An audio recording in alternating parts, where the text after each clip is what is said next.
नमो बुद्धाय. जय भीम मित्रांनो, मी आहे तुमचा मित्र मिथिलेश आणि तुम्ही बघायला सुरुवात केली आहे MG ब्लॉग्स. मित्रांनो, पंढरपूरचा विठ्ठल दुसरा तिसरा कोणी नसून भगवान बुद्ध आहे हे तर आपल्या सर्वांना माहिती आहे.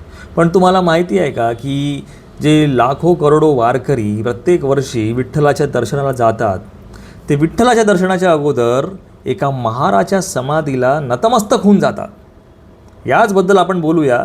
संपूर्ण काय माहिती आहे यासाठी व्हिडिओला शेवटपर्यंत नक्की बघा.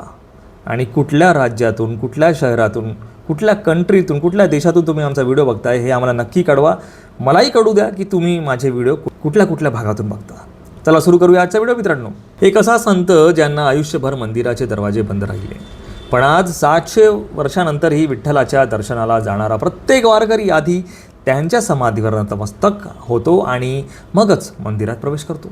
हे स्थान आहे संत चोखोमेळा यांचे. 13व्या शतकात बुलढाणा जिल्ह्यातील मेहुणा राजा या गावी एका महार कुटुंबात चोखोबांचा जन्म झाला. त्या काळात समाजाची रचना अत्यंत विषम होती. महार समाजाला गावाबाहेर राहावं लागायचं. सार्वजनिक विहिरीवरून पाणी भरण्याची बंदी होती. शिक्षणाचा अधिकारसुद्धा नव्हता आणि मंदिरात प्रवेश तर दूरची गोष्ट राहिली. पण विरोधाभास असा की गावातील सर्वात कठीण आणि जबाबदारीची कामं मात्र याच समाजाच्या वाटायला यायची. अशा खडतर वातावरणात चोखोबा मोठे झाले. पुढे ते मंगलवेढ्याला आले. तिथे त्यांच्या आयुष्याला एक अभूतपूर्व वळण मिळालं. त्यांनी संत नामदेवांचं कीर्तन ऐकलं. नामदेवांच्या मुखातून गळणारा भक्तिरस आणि विठ्ठलाचं प्रेम पाहून चोखोबांचं अंतकरण हेलावून गेलं. त्यांनी संत नामदेवांना आपलं गुरु मानलं. कीर्तनाने चोखोबांना भक्तीचा मार्ग दाखवला, पण समाजाची बंधने कायम होती.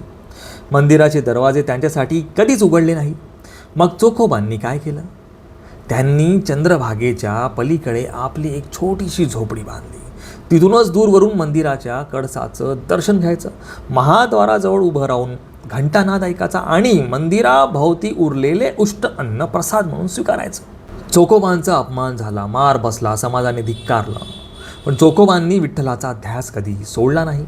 शरीर नाकारलं गेलं, पण आत्मा विठ्ठलाशी एकरूप झाला होता. हीच वेदना, हाच आक्रोश आणि हीच निष्ठा त्यांनी आपल्या अभंगामध्ये मांडली. ते लिहितात, जोहार मायबाप जोहार, तुझ्या महाराचा मी महार, बहु भुकेला झालो, तुझ्या उष्टासाठी आलो, बहु केली आस, तुझ्या दासाचा मी दास. चोखोबांचे सुमारे 358 अभंग आज उपलब्ध आहे. आणि यातली सर्वात सुंदर गोष्ट म्हणजे संत जनाबाईंच्या अभंगावरून आपल्याला समजतं की अनंत भट्ट नावाच्या एका पंडिताने चोखोबांचे हे अभंग लिहून ठेवले. एका अस्पृश्य संताचे शब्द एका ब्राह्मणाने जतन करून ठेवावेत, हे वारकरी परंपरेतील समतेचं किती महान उदाहरण आहे. पण या कथेचा अंत अत्यंत वेदनादायी आहे. इसवी सन 1338 मंगलवेढ्यात तटबंदीचे काम सुरू होते. तिथे चोखोबा मजुरी करत होते. अचानक ती भली मोठी भिंत कोसळली आणि त्याखाली दबून संत चोखोमेळा यांच्यासह अनेक मजुरांचा दुर्दैवी मृत्यू झाला.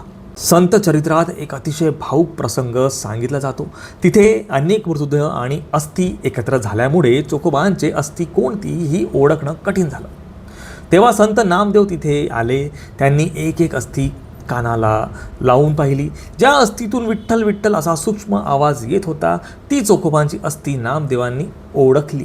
या कथेला समकालीन ऐतिहासिक पुरावे नसले तरी ही वारकरी परंपरेतील श्रद्धेचा एक अविभाज्य भाग आहे.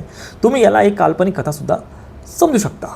इतिहास सांगतो की संत नामदेवांनी चोखोबांच्या त्या अस्थी अत्यंत आदराने पंढरपूरला आणल्या आणि विठ्ठल मंदिराच्या पायरीवर म्हणजेच महाद्वाराजवळ त्यांची समाधी उभारली. ज्या माणसाला जिवंतपणी मंदिरात पाऊल ठेवू दिले गेले नाही, त्याला विठ्ठलाच्या भक्तीने मंदिराच्या प्रवेशद्वाराजवळ अमर करून ठेवले. आज 700 वर्षानंतर ही संत चोखोमेळा यांची समाधी आपल्याला सांगते की ईश्वराच्या दरबारात जातपात नसते. तिथे फक्त आणि फक्त खरी भक्ती श्रेष्ठ असते. जातपात हे नंतर आलेल्या पंडितांनी बनवली आहे. कोण ब्राह्मण बनेल, कोण क्षत्रिय बनेल, कोण वैश्य बनेल, कोण शूद्र बनेल.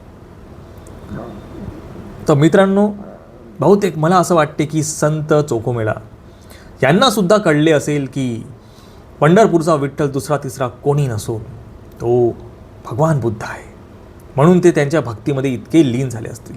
मित्रांनो, या व्हिडिओला जास्तीत जास्त तुम्ही शेअर करा. बाकी बौद्ध जे लोक आहेत त्यांनासुद्धा कळू द्या की बघा की संत चोखा मेढाला नतमस्तक झाल्याशिवाय तुम्ही विठ्ठलाचे अर्थात भगवान बुद्धांचे दर्शन करू शकत नाही. हा इतिहास माहिती झाला पाहिजे सर्वांना. या व्हिडिओला शेअर नक्की करा. चला भेटूया नेक्स्ट अशाच कुठल्या इंटरेस्टिंग टॉपिकसोबत. तोपर्यंत तुम्हा सर्वांना नमो बुद्धाय, जय भीम.